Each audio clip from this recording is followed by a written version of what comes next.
Today, I connected with Stephane Prevost, a self-taught chef and managing partner behind Block and Shoku, two amazing restaurants in one of my favorite towns, Banff, Alberta. Stephane's journey into hospitality began almost by accident after studying film and landing in Banff in 1980.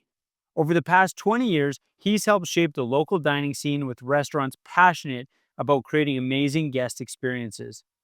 Deeply influenced by his time living in Japan, Stefan believes in refinement through simplicity and in the power of sharing a great meal. Today, we talk about food as connection, the realities of building restaurants, staying optimistic in a demanding industry, and what's next after decades at the table. All right, Stefan, owner of Block and Shoku in Banff. I should say also Block in Victoria. How you doing, sir? I'm good. How are you? I'm fantastic. So you'd actually just got home from Victoria last night back to Banff, eh? Yeah, we did. I did, and I was there just for a quick 2-day trip. We had our Christmas staff party there on Monday night, and Yeah. it was important for me to be there to be with everybody, celebrate, acknowledge the crew and everyone there, and yeah, just to be. I go to Victoria periodically, and so this was one of the important reasons to go there, and you have to be with everybody, Absolutely. a little bit of fun, and check on things at the same time. So Yeah. So we were saying before we press record here, um, just the nature of what you do as an entrepreneur, owning restaurants, as a chef, um, you kind of have to be an eternal optimist, I would say. Is that fair? totally, yeah, true. Yeah. You know, being in, for me, being in a restaurant, the world of restaurant, which I sort of came about um, a long time ago, in the early '80s, from stemming from my very first trip to Banff in 1980, when I was 16 years old. At the time, I was studying filmmaking um, in school. I was just starting to study filmmaking in the CEGEP in Montreal, and I thought I was going to become, I wanted to be a film director, and then I got sidetracked majorly coming to Banff for the first time in 1980 after meeting uh, a group of high school kids from Banff who were doing a school exchange with my high school in Montreal. And Mhm. that brought me to Banff the summer of 1980, fell in love with the place and started working in restaurants. And, you know, that's how it all happened. And then the, the film and the film acting career got sidetracked, got parked for a long time. The, that's what led me into it. Yeah. You're a high school kid. You come to Banff for the first time. Did you just kind of like mental note that, okay, this is an awesome place, and then you ended up coming back, or was it like calling your parents saying, "Yeah, sorry, I'm not coming home"? Yeah, no, what you said first. Yeah. So the minute I stepped off the bus, because I took the Greyhound bus, the 2.5-day trip Greyhound bus from Montreal to Banff.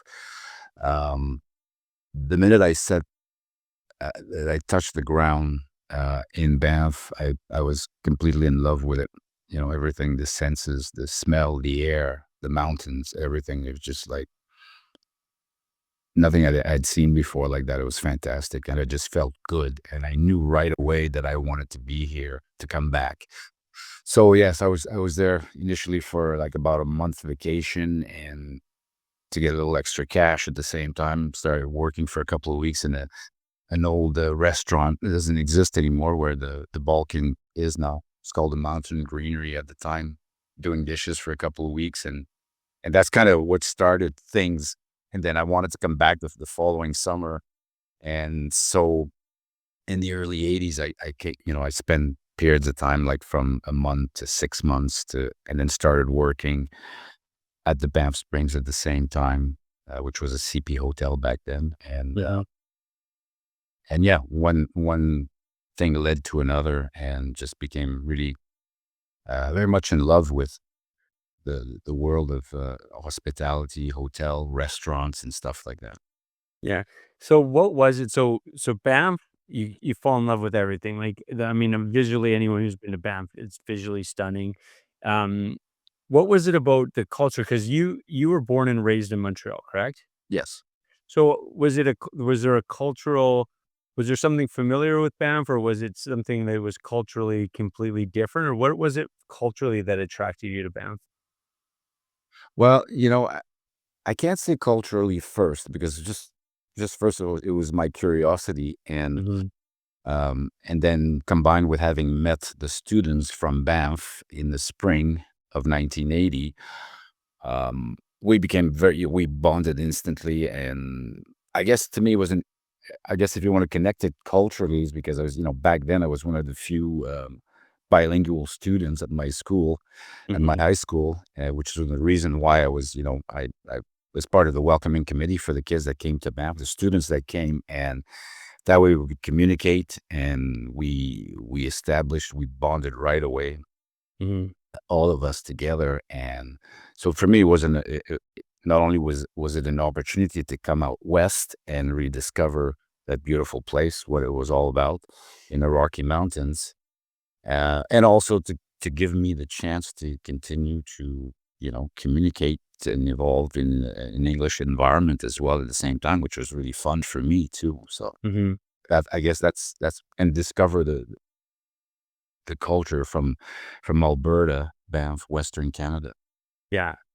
Um, so I think in your notes you mentioned the term the accidental beginning. Was your culinary or your interest in cooking and working in restaurants, did that start in Banff, or was that something that that you had already, that kind of interest or passion in?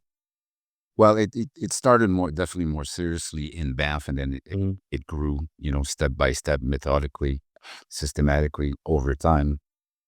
But I had mentioned in my notes that, maybe one of the early stages when I was a young teenager, it was just simply the act of, making food for my buddies, my friends, late night snacks or whatever after our outings or something. Just doing something simple stuff like, mac and cheese or craft dinner or pastas or stuff like that, which is Yeah. just ultra basic. But I we you know I just love I just love, doing it, and their reactions. I guess luckily for me, they always loved it. Yeah. So that gives you an instant, uh, gratification, which kind of makes you feel good about the act of, uh, you know, making a meal for somebody and the appreciation you get out of it, right? Yeah. Which, and that was also transcended from, just myself eating at home, and from the meals that, my stepfather would make for me, my mom as well. My mom was a very, simple cook, but she put a lot of heart into it, into the meals that she made. And my stepfather was, uh, a better cook. And he made a lot of the meals at home, and those are, great meals that I really appreciated. That's great. Yeah. So that kind of like sort of built and grew my interest for that. So you were mentioning that two of your, I guess one of your biggest challenges that you've done is starting the two restaurants in Banff. How is it? How did you transition from working in restaurants to eventually, opening two restaurants? Was that something that was always something you wanted to do, or was that something that just kind of came up as an opportunity along the way? Well, it's a mix of everything. I think it's, definitely a opportunity that came at a proper time, because the two restaurants that I was mentioning, um, earlier, the two restaurants I opened, those were in Banff. My first forays into the Banff culinary scene as a chef, owner, restaurateur were Typhoon and Cafe Soleil, in that Mhm. we opened in 2003. Both restaurants within 10 months difference, early 2003 and late 2003, um, right on Caribou Street as well, in the heart of Banff. Those two came about after, out of necessity and opportunity. after my business partner and I, we were both working at the Rimrock Resort Hotel at the time in the late 90s, 90 from 98 to 2003 or so, something like that. I was a director of food and beverage back then, and she was the director of human resources. And in 2003, we after several, good conversations over wine and food and talking about restaurants and the restaurant cultures and the different styles and our passion for it, the space where Typhoon was located became available, and we thought, you know, wouldn't that be great if we did something, and we kind of went ahead and did it. And Yeah. 10 months later, opened Cafe Soleil. And yeah, that's how things sort of started for me in Banff as far as restaurant ownership. And So how did that then evolve from that into Block and Shoku? well, so the challenges with opening first Typhoon and Cafe Soleil were that this was in 2003. And back at that time, Banff was not as bustling because Banff has gone through several periods over the last 30, 40, 50 years. And there's been a lot of growth, a lot of development. There's been a lot of setbacks as well, like the early 2000s with um, 9/11, Mm. SARS, forest fires. So there was some challenging times in the early 2000s, and when we opened Typhoon and Cafe Soleil in 2003, the town was, at the time still sort of 5 months of really good business, perhaps, from July 1st to September 30th, and the rest was sort of, you kind of wanted to hang on to your hat. Yeah. Financially speaking, cash flow and everything. So there was some really challenging time, but we managed to open two really great restaurants during that time where the shoulder seasons were they were longer and harder to withstand if you didn't eat pockets, which we didn't at the time. So, but nevertheless, we had two great restaurants, and those were the challenges from the great fun challenge to launch the restaurants, open the restaurants. And for me, it was an opportunity to kind of feature or to start sharing my love and passion of cooking and what I'd come to after, years of, the previous, 10, 15 years or so from the time that I, met my mentor chef in Montreal, Philippe Laloux, whom I learned a lot from, and then spending, 5.5 years in Japan, living in Tokyo, and getting familiarized with, not only Japanese food, but also Asian cuisine in general, and just developing a love for it. And so that was the opportunity for me to express that with Typhoon.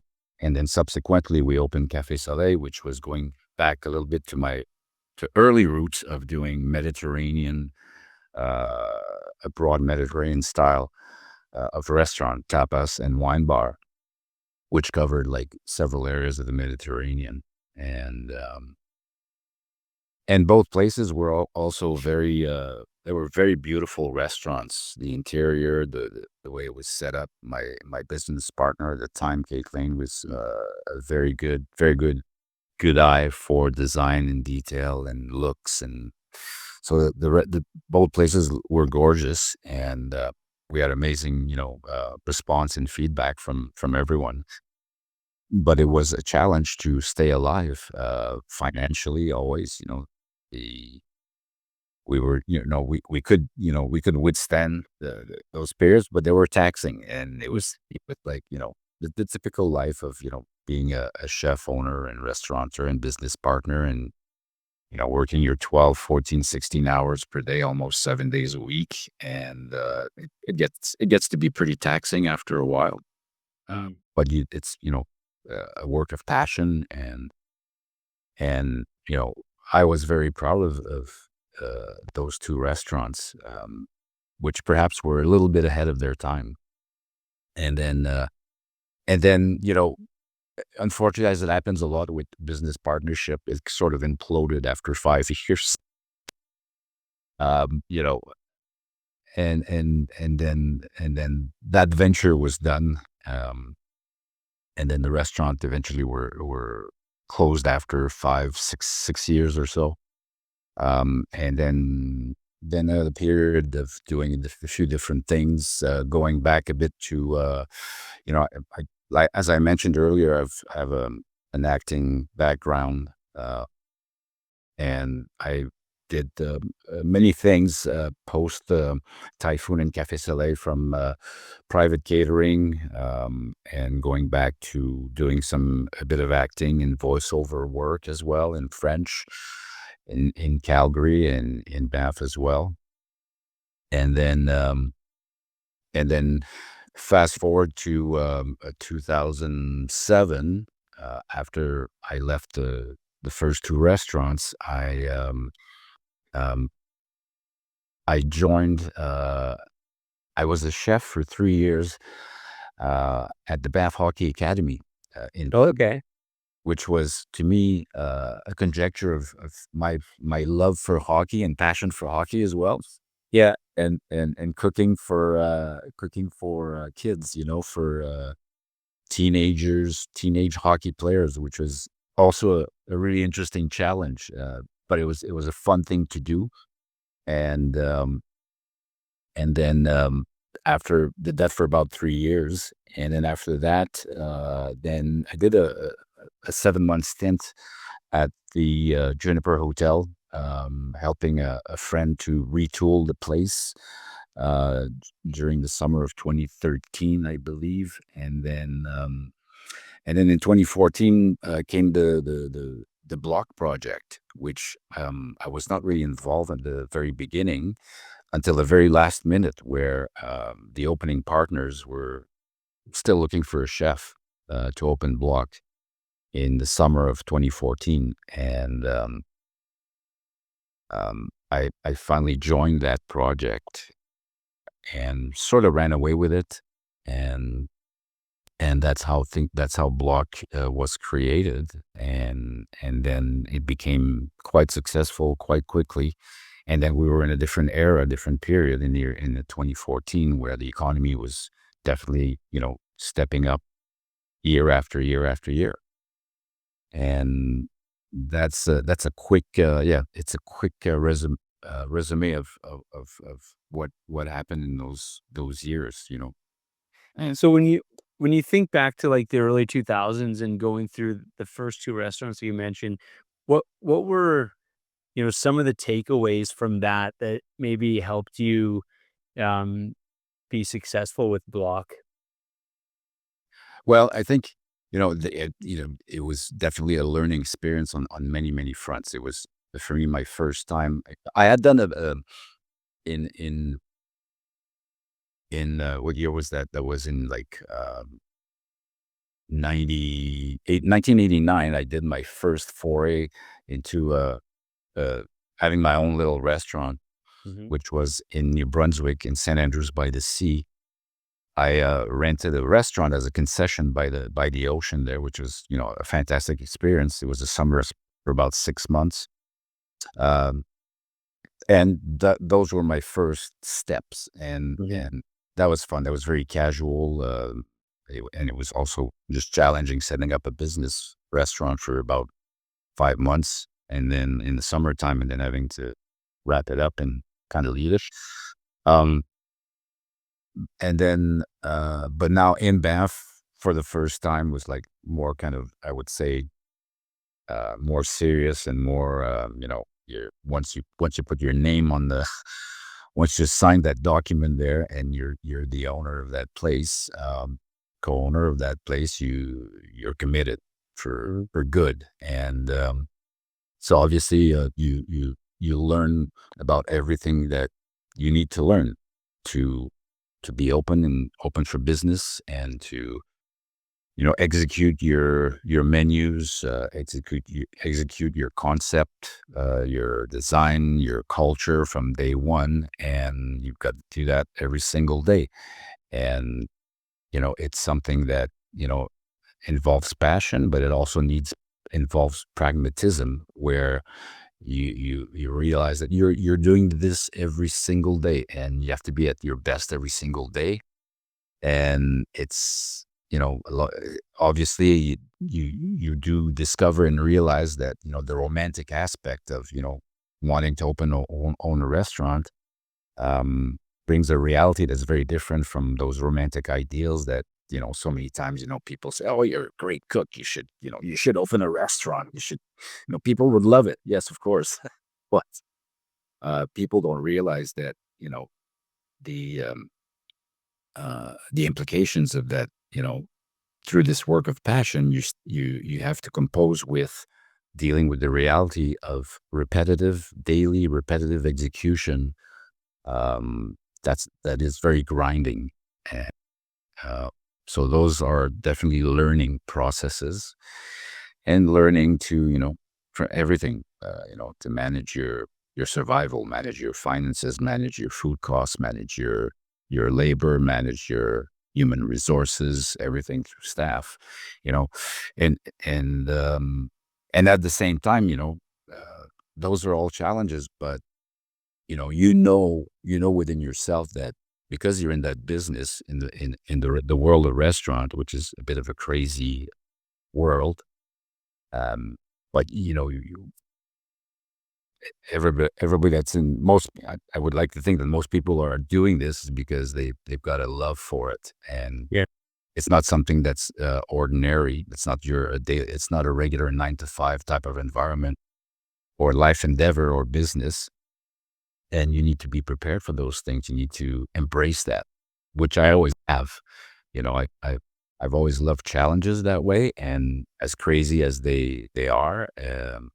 Because the restaurant business is a bit of a crazy business, very taxing, very demanding. You have to give your life to it. And, but, part of me absolutely loves it, and, you know, couldn't see myself doing anything else. Um, that's, not aligned with that. And one thing I've always loved about I've always drawn a parallel to, the entertainment business, because, I did study filmmaking, and I've studied acting, and uh, I've been a freelance actor for some time as well. I love the relationship, the parallel between, hospitality and a restaurant. I find that in a restaurant, on a daily basis, you are performing. You need to perform. You need to present a product. You need to present your food. You need to present your ambience, your concept, your atmosphere, your service. It's very much like performing on stage on a daily basis, where you have to set the stage, you have to perform, you have to deliver the product, you have to deliver the experience uh, to your guests. And at the end of the day, you need to scratch that stage, and you need to start over again and get it ready for the next day. Mm. And it has to be as good as it was the day before. As you're always as good as your last performance. So and you need to be comfortable in your skin. You need to be comfortable to be able to engage with people, and engage with your customers, and engage with your staff as well. And everybody needs to interact together, almost like in a play, almost like in a production. I've always sort of loved this parallel, this analogy to it, because it is what it is to me. It is exactly what it is. Every single day, you got to be ready to deliver an experience, deliver a performance to your guests, Mhm.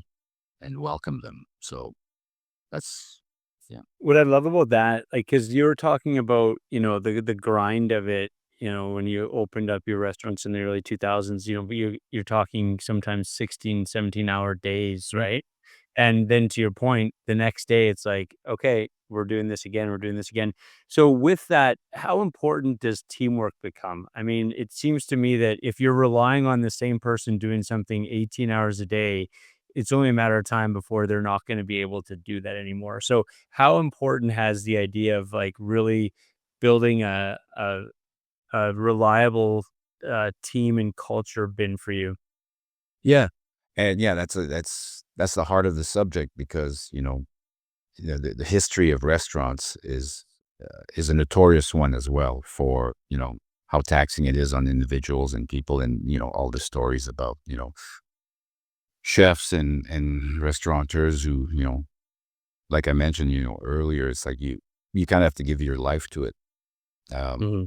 but we've gone through, two periods, eras in the world of in the history of restaurants, working and ownership, and things have evolved. Things every things slowly evolve over time, and we definitely have a different culture than before. I think the word culture is very important as well because I think now what we you know I sort of consider myself in between eras or in between schools, in between old school and new school, and I think it's important to have both.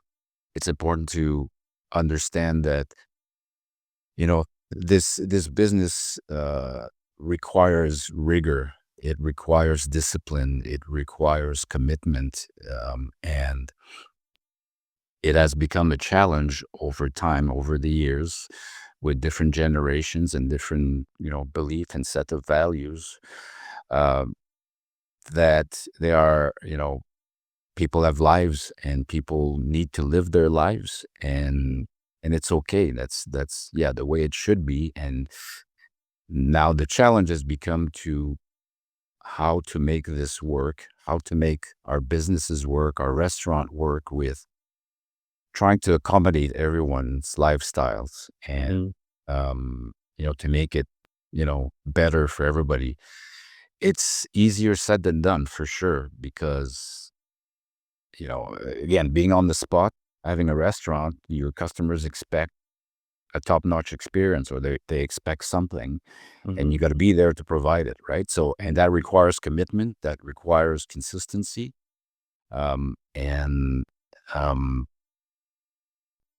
I think the most important thing is to realize that tying to original question, yeah, you cannot do it alone. You need to Hmm. be surrounded by great people. You need to be surrounded by, you know, people that are sharing the same beliefs that you have, or and understanding that those beliefs might be a little bit different, but of course, you need to be surrounded by great people. Hmm. Otherwise, nothing works. You can't do it by yourself. Um, you're going to burn yourself out and in a bad way, and it just simply doesn't work to be with. So you need to be surrounded by great people, and the challenge has always been every year, growing. This never ends. This never ceases. Is to find the right people and to attract the right people. And how do you do that? Well, um, there's. I don't think there's a secret formula, but I think you do need to be. Um, you need to be forthcoming. You need to be honest to let people know what your product is, what your culture is, and what your expectations are, and obviously you know to be generous and to be accepting and adaptive to everybody that works Hmm. with you. Yeah. Um, and I think it ties into when you build something, if you build something good over time, then you'll reap the benefits.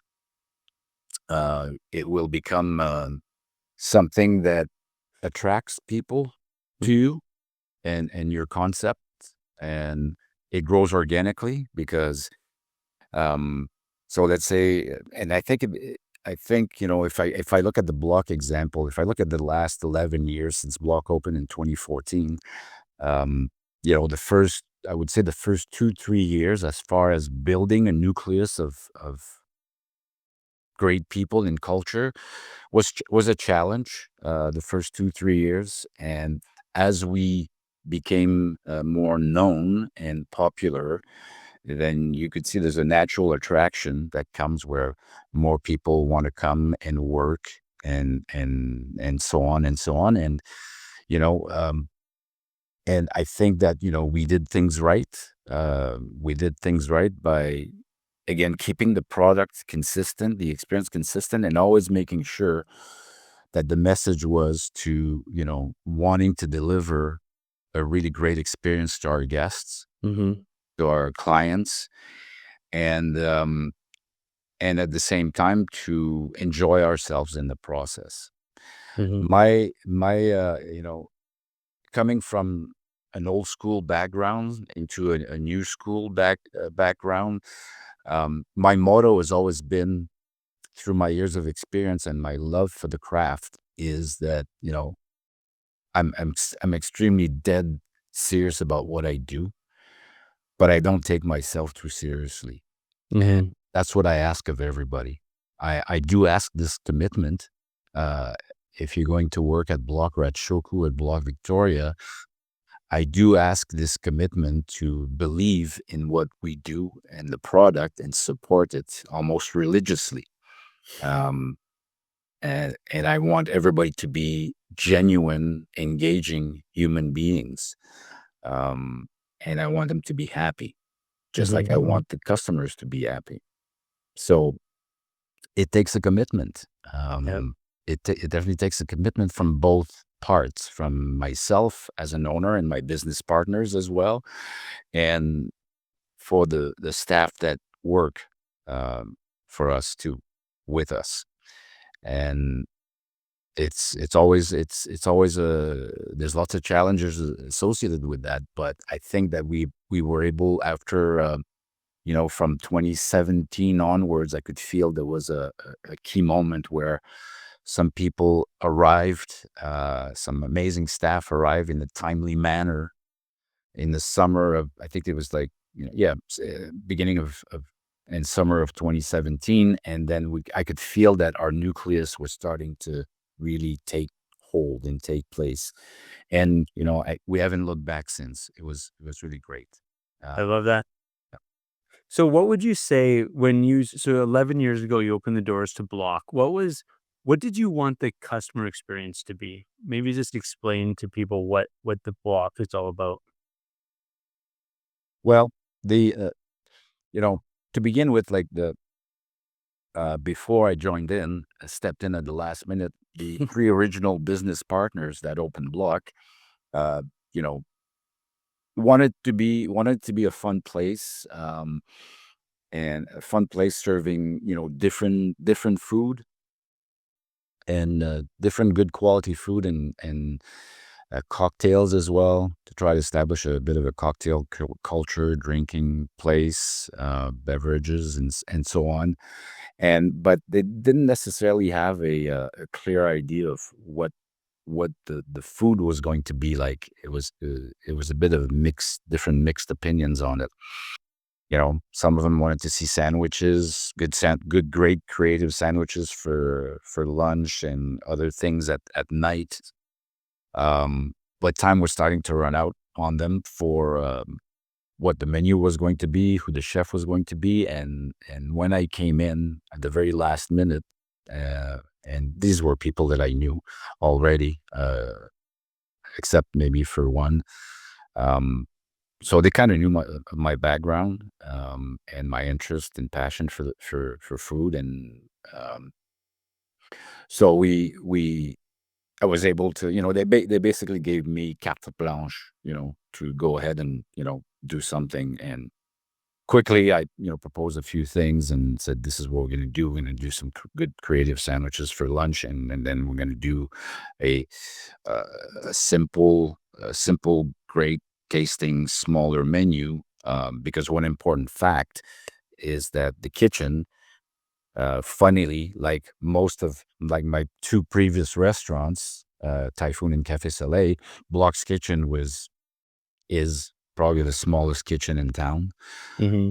extremely small, tight, and limited in what we can do. So the menu had to be something that was, easily executable. Um, and I came up with something tailored to that space, and did a blend of, my brand of food from, from Typhoon and Café Soleil, which again has a strong Asian influence, some more global ones, or Mediterranean ones, and came up with a menu to start Block. The interior was already designed by a Davignon Martin firm out of Calgary, Mm-hmm. and uh, they did an excellent job in maximizing the space layout for that. And the place looked, really great from the beginning. And we had to make a few, design adjustments, mostly cosmetic adjustments, and then after a few years. But yeah, the place was really great to begin with. So it had this vibrant, dynamic feel from the very beginning. And I just came in and sort of, I guess, fitted like a glove. Everything sort of worked really well. And we started from a fairly tiny menu, and as we got more comfortable and finding a bit more extra space to do like a commissary prep kitchen in the basement and so on, then we could start to amplify things and get the menu evolving.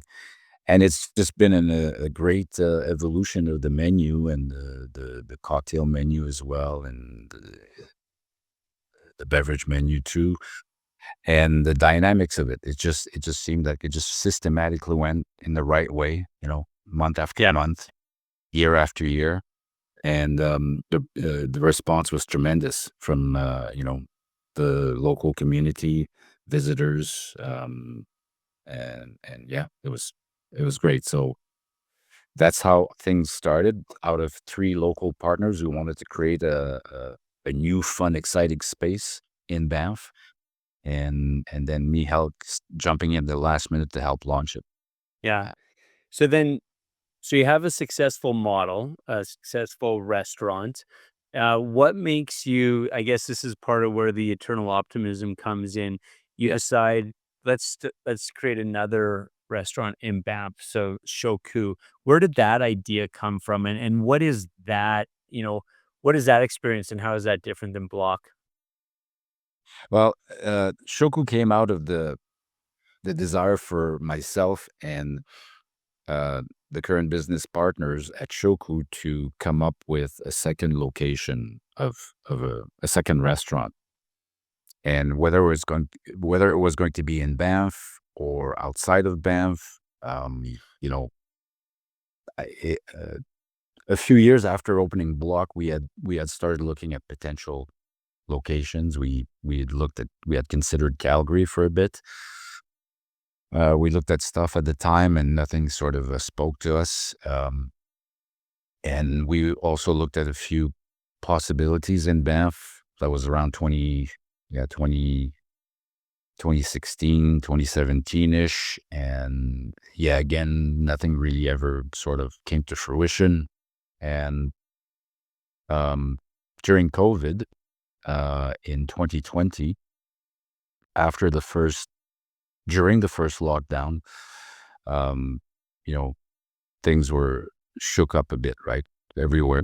And here in Banff, while the town was being shut for like a full 2 months, there were a lot of projects that did not go through. Um, and we had been looking at, perhaps opening something prior to that, as I mentioned. And among the concepts were the Izakaya concept, which came, from, I thought that it would be a good thing to continue on the success, to build on the success of the Asian influence Mhm. of Block, because personally, I'm obviously a big fan of Asian food in general, and I thought that it was also it would continue to be this type of food would be and concept would continue to be successful. So I thought that it would be a good thing to continue in the same vein, not identical, but to develop and further explore the possibilities. And uh, obviously, I had a deep love for izakayas, Japanese taverns, gastropubs from Japan. Um, which when I used to live there, my wife and I and friends, we'd go to those izakayas, which is the way of living over there. You just go to these pubs and taverns, and it's very amazing. And great food everywhere, convivial, dynamic, almost like Japanese tapa style. Lots of different dishes that you can have, and with some good drinks and so on, and lively atmosphere. So from the moment that I experienced that in Japan, it was always at the back of my mind. I would love to do something like that in Banff one day. And I sort of proposed to the potential new partners for Shoku to continue in the same Asian style of concept that I thought would be successful. And I think everybody agreed that was the way to go. And then during COVID, we had actually we were set. We had finally found a location where Shoku is, but above, which was an older rock bar, should I say, Okay, yeah, yeah. upstairs where Shoku is, and we had just about committed to that space. We were about to sign our life away on it when COVID happened, and the space where currently Shoku is was also spoken for by a different group of people. Mhm. And when COVID happened, everybody pulled the plug on projects like this. So the people downstairs from where we were supposed to be and where Shoku is now, the plug got pulled on that. We pulled the plug on the space above, and that was it. Uh, but then the owners of the building came to us during the closure of COVID and asked us since the space below was now available, if we were interested in it. And we thought, oh my, this is a better space. And yes, let's look at this. So it came out of the opportunity came out of challenges during COVID, but that's how the space became available, and that's how we moved forward with the project. In the summer of 2020, we started uh, rebuilding the inside of the space, and that's what led to Shoku. So um, that was again, speaking of challenges, it was definitely a challenge to open a restaurant during COVID times. That's a slight understatement, I'd imagine. Yeah, and but you know what? At the end of the day, again, I think our spirit, we always knew that it was going to be successful.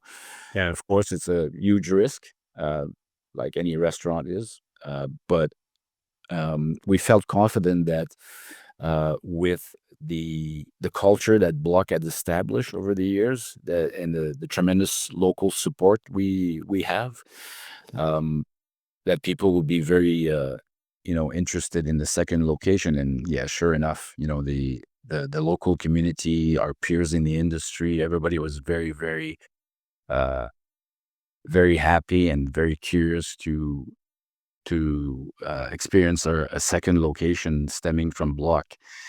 And Shoku opened. We started after a few delays due to COVID again and closures and restrictions. We opened in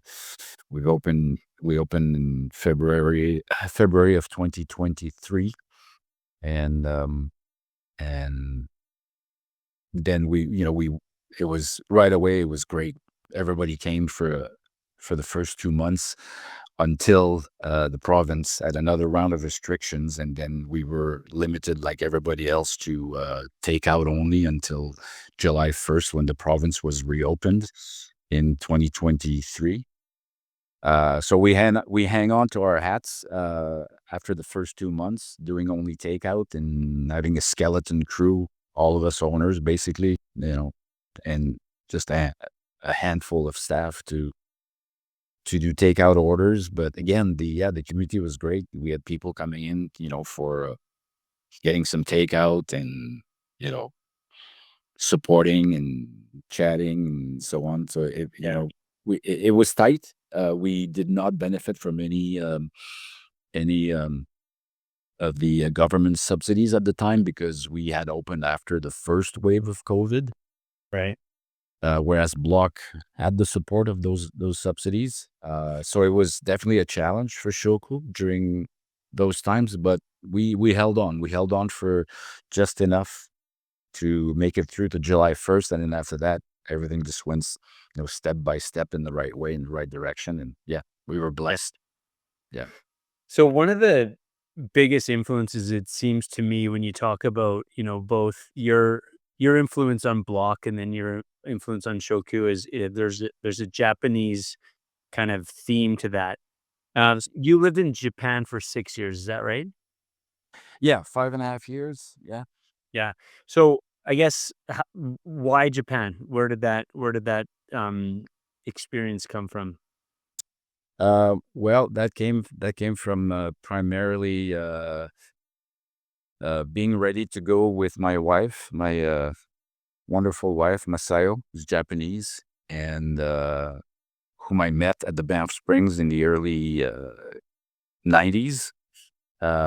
We met in 92, summer of 92, and then she had to go back to Japan um, because her visas had run out and she couldn't renew them anymore. And, we wanted to stay together. And I was more than ready just to go and embrace the whole adventure. Um, Mhm.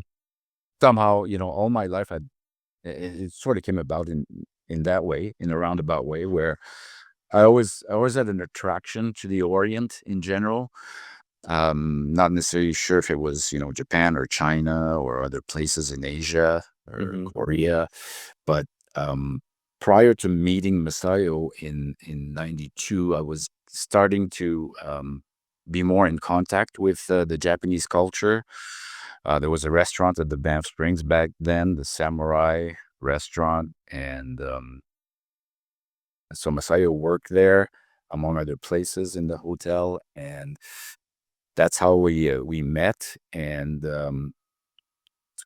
yeah, I was making more like Japanese friends and starting to go eat, getting to discover Japanese food more, and I was really really liking it. And yeah, the more I got more and more attracted to the culture, and just things just like meshed that way. Yeah. Uh, and so her and I, we moved to Japan in '93. We got married there a year later in Tokyo, and it was a wonderful, amazing experience. And there, it galvanized a lot of things about my my cooking philosophy, style, enjoyment, because um, just living there and working and doing all sorts of things. I had a super full agenda, chock-a-block agenda when I was there. Um, I discovered a lot not only about Japanese food, but other types of Asian food, and even, some really great things about learning about, um, the way, like, for example, the Japanese apply their discipline and their quality of work towards European food, for example. Some of the best European foods I've had in my life was in Japan, just the way it's so well executed. And and also the whole simplicity of things, which ties back to that tied back to my roots with my mentor, Philippe Laloux, a great chef in the early '80s in Montreal. About the simplicity of flavors, simplicity, refinement through simplicity. Mhm. Um, that's one of the things that stood out for me, living in Japan and discovering the food and the culture, and uh, yeah, just um, the whole enjoyment um, of going out daily to. I guess there's some resemblance to Europe in a way, because it's just every day you go out and you go to work, you come back from work, and you stop at the train station. You get off the train station where you live, and you can make your way home by stopping at several different little shops to do your shopping, uh, and bring your goods, your food to home, and cook at home, or go out to an izakaya or other restaurants. It's just fascinating. The amount of restaurants there, is unbelievable, and the amount of food available, and Yeah. which is inherent to Asia in general too, right? So there was a lot of things, a lot of great experiences, that I benefited from living there. Not only food wise, of course, but culturally wise, the culture and the um, the sense of what we call the sense of harmony over there, and how things work so efficiently, and everything seems to work for, and especially living in Tokyo, um, the what used to be until a few weeks ago the most populated city in the world, right? So very fascinating. What took over? I read about that. I can't remember what city took over. It's a city. Is it Jakarta in Indonesia? Okay. Okay. Okay. Yeah. Yeah, yeah. That's funny. You mentioned as far as mentors go, I'm gonna probably butcher his name, but Philippe Lalo. Is that right? Like Philip Lalou, yes. Yeah. So you mentioned him a couple times. What was it about him that that influenced you so much? Well, I met Philip in 1983, in one of my trips back from Banff, being in Montreal for part of winters. I met him in 1983, and at a restaurant that I worked in Montreal, which was one of the pioneer restaurants of Nouvelle Cuisine at the time. It's called Café Restaurant de l'Odéon. And Philip was a great influence. We became friends quickly. He was a very, very amazing chef, artist, charismatic, talented person. And through his cuisine, I worked with him. I worked front of the house, and then eventually I worked also with him because he also went into catering ventures later in his career. He had opened a restaurant, eponymous restaurant, which carries his name, Lalou, in Montreal as well. Um, and he was just an amazing chef. And through him, I learned a lot about the simplicity of stuff. Because one of the one of the greatest mistakes that a lot of young chefs do is, to try to, at the time, anyways, was to just to build, too many things on a plate, too many flavors, too many intricately, built things, and where the human palate, the tongue, can only decipher a few flavors at the time. It's very sort of limited, and when like, there was an obsession with, like, just overkill on plates, and um, I just found that Philip's style of food, which was a lot simpler but yet extremely stunning looking, but being simpler, but also first and foremost, the flavors, right? And which is something I truly believe in. It doesn't matter how good your food looks if your food doesn't really taste great, then it's all for nothing. Mhm. So to me, first and foremost, it's all about taste. It's always about taste. And then obviously it's got to look great. It's got to look appealing. But I'm not a believer in overbuilding things. I think that simple things, it's a refinement through simplicity, Mhm. um, which is maybe, and then it connects to maybe the Zen aspect of things, right? Yeah. Uh, so Philip, taught me a lot that way, from learning recipes from him and cooking with him, and enjoying at the same time. He was a really an amazing music aficionado, and also recording artist eventually as well. Um, Through him, I discovered a whole realm of amazing music styles, genre, and uh, art in general too. And so he was a huge influence in my life at that time, which Mhm. opened doors and galvanized my passion for cooking and other forms of art as well at the same time. So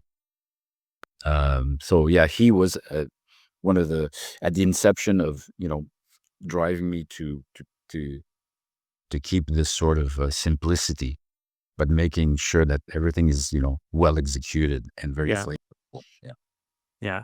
Um, Going back to Banff, I'm curious because you mentioned you're a hockey player. You still play a lot of hockey, do you not? I still do, yes. Yeah. Is that I'm a is that total hockey freak. let me guess, are you a Canadiens fan? Do you have to be? Are you legally obligated to be a Of Canadian course, fan? no, Yeah. yes, yes. I'm genetically a Canadian fan. Much of Canadians fan. Talking to a lot of people in the hospitality industry in Banff, I feel like hockey is a big part of the hospitality community. Is that fair to say? In Banff? Yeah. Oh, yes, for sure. I mean, yeah, I think, but it's everywhere, right? It's part of the Canadian fabric. I don't think it's Yeah. the restaurant industry. It's just simply everywhere. Yeah. Well, just because of what's funny about that, I find is like when I go to Banff and I'm talking to people in the industry, they'll talk about, going and playing hockey and then going to Tommy's for a drink Right. afterwards. And a lot of people that where I hear more about hockey than I hear about skiing sometimes, and that kind of surprised me because I think of Banff as a ski town, but then the amount of hockey you guys play, I find is funny. Yeah, well, yeah, and I find it funny that you're mentioning that as well because yeah, there's a lot of truth behind this. You know, myself and my family were an exact perfect example of what you just said because we are a hockey family first and foremost. We have not been the ski family, Yeah. and yeah, and people ask me, think that I'm an avid skier, which I'm not.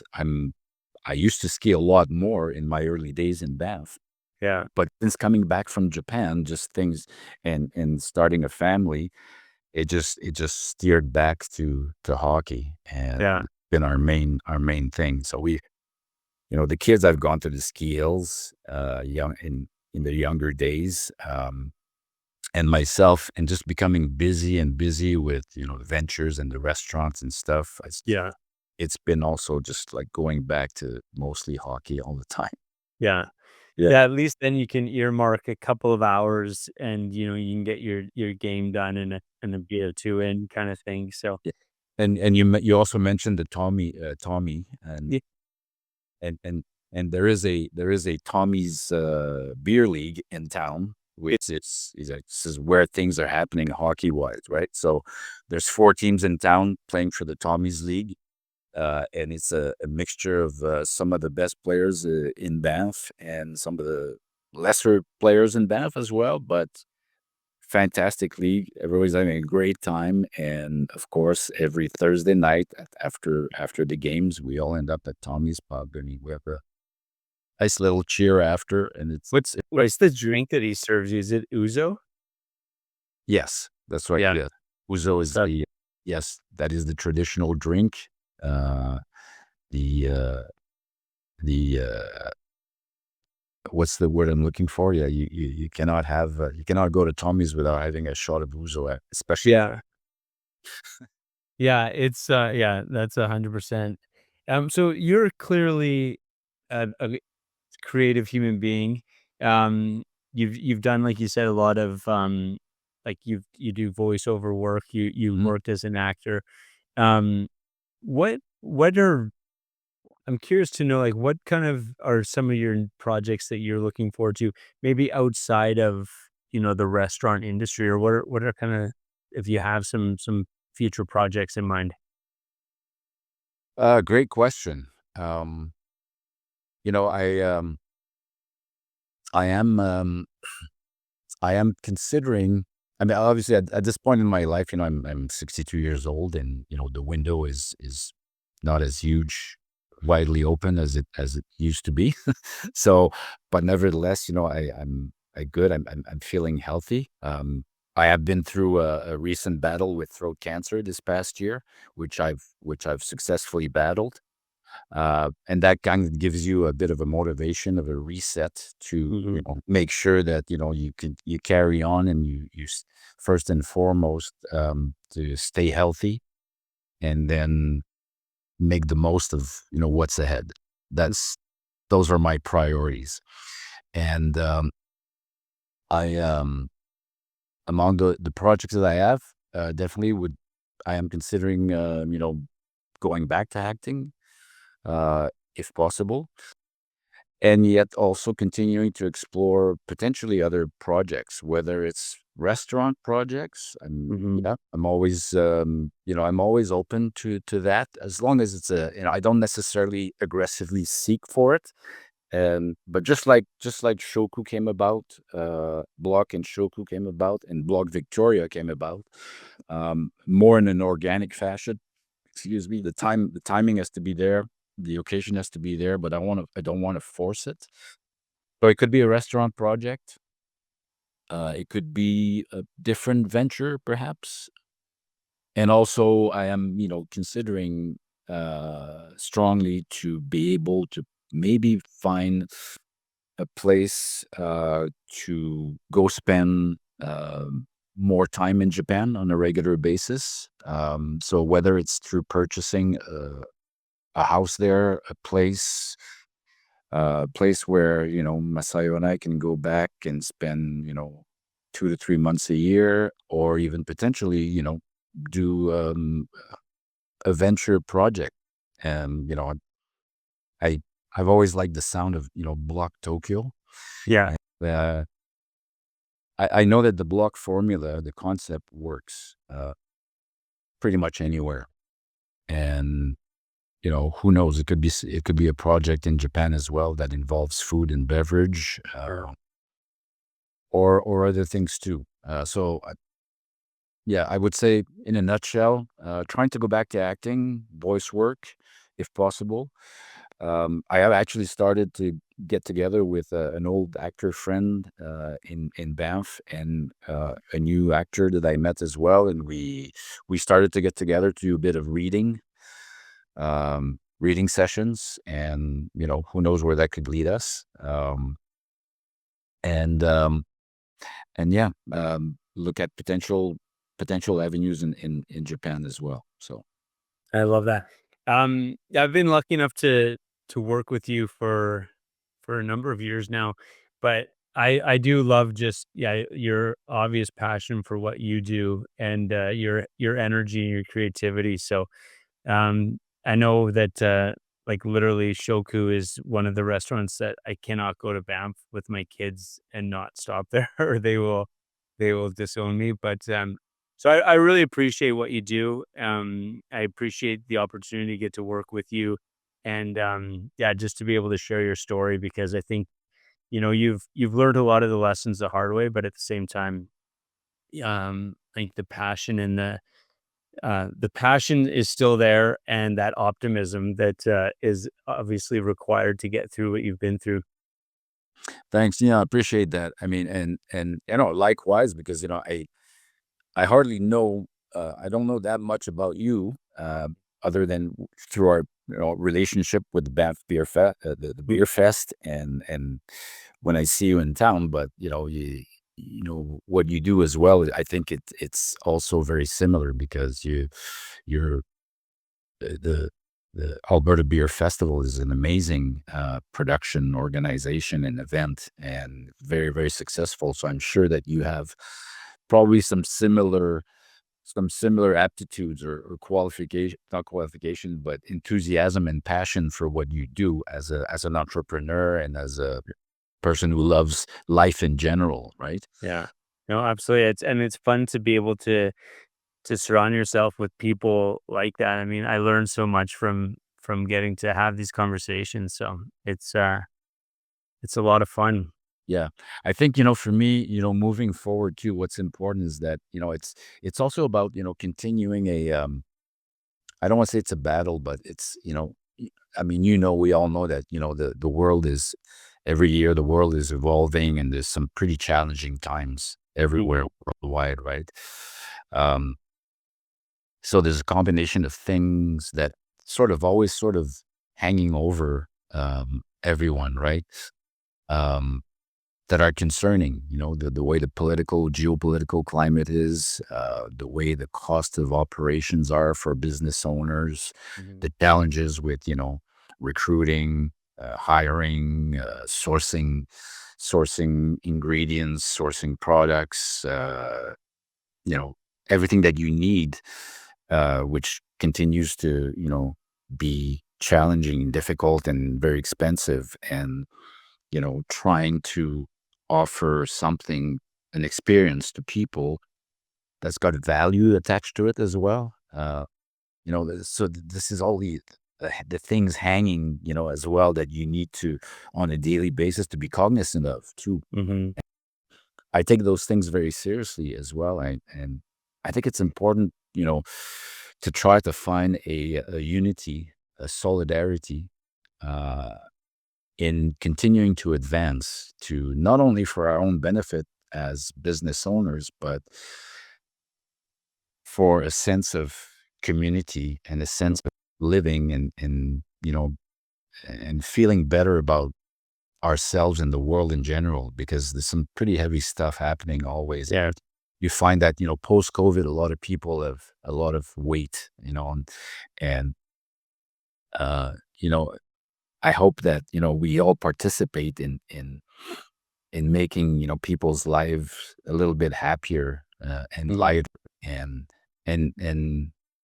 to get the sense, like I mentioned before to you, of at least on our part, what we do, whether it's you know, getting people together for a beer fest or coming to our restaurant, to really, welcome them and make them feel good about themselves and forget about also problems or issues, or just to enjoy life in general.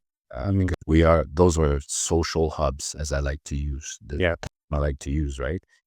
And we need to continue in that vein, and we need to promote a sense of community too, which is Yeah. one really important thing that I'm very, very appreciative of through, my years living here in Banff. And that's something that makes it very special for me to live here, is the sense of community Mm. through many challenges, whether it's like, personal challenges or community challenges, which we've all experienced over the years. Um, it makes me feel very, very, very privileged to live here in Banff in this environment. It's beautiful, wild, mountains. It's just, I feel very privileged. It's not everybody who's got that privilege, and I Yeah. feel for it. Yeah. That's awesome. There's two words that you use that I think are huge. One is the word value, because I think that the part of the probably one of the most important aspects of that concept that you bring is the experience, which is the other word that you've used a few times. Um, I think that I think people need to reframe how they define value. Sometimes they think of value as like, how much food they get, or, how cheap something is. That quantity and cheap have Yep. come to equal value. And I think that we need to reframe what value looks like, because I think if you're providing value to somebody, um, you are then giving them a great experience. And by doing that, the third word you used a few times is community. So I think there's a tie-in for all of those. And I think that's why, I mean, obviously, I think that's why you're such a big part of the community. It's because you add that value, and you've curated amazing experiences for people. Yeah, yeah, and that is the challenge on a daily basis, is to be able to provide that experience, and you know feel that you're not you're providing something that's of value to people. Hmm. And yeah, we know it's people are more assertive, more demanding, more expecting, and Yeah. whether it's a good thing or a bad thing, we know the challenges are there, Yeah. and that's part of the deal. That's part of living. Um, the only thing I always hope, is like, you know, I hope that people, always, at least, give you the chance to give them a shot to execute your menu or your product or your experience. And Mhm. sometimes, yes, of course, maybe there's going to be days where nothing exactly is perfect, but there's no ill intent behind it. And that's, it's like we got a lot of people in this hospitality world that are committed to Yeah. welcome people, and that's what we do. That's where our passion lies, and we hope that we are making people happy at the end of the day. That's what we're here for, right?